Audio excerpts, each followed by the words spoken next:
வணக்கம். Daily news பேப்பருக்காக நான் சாலினி. வணக்கம். டெய்லி நியூஸ் பேப்பருக்காக நான் ஹேமண்ட் சரோன்.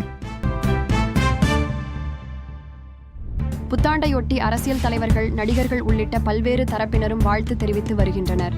ஆங்கில புத்தாண்டையொட்டி ஜனாதிபதி திரௌபதி முர்மு மற்றும் பிரதமர் நரேந்திர மோடி வாழ்த்து தெரிவித்துள்ளனர்.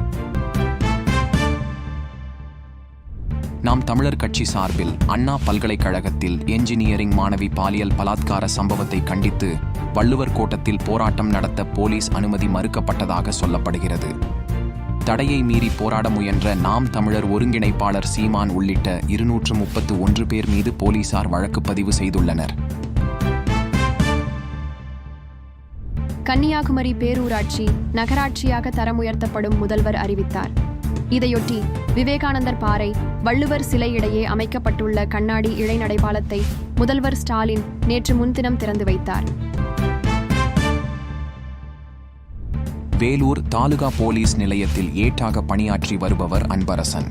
இவர் தனது முகநூல் பக்கத்தில் அண்ணா பல்கலைக்கழக விவகாரம் தொடர்பாக திமுக அரசுக்கு எதிராக கருத்து பதிவு ஒன்றுக்கு ஆதரவு தெரிவிக்கும் வகையில் கருத்து பகுதியில் தனது கருத்தை பதிவிட்டுள்ளதாக கூறப்படுகிறது.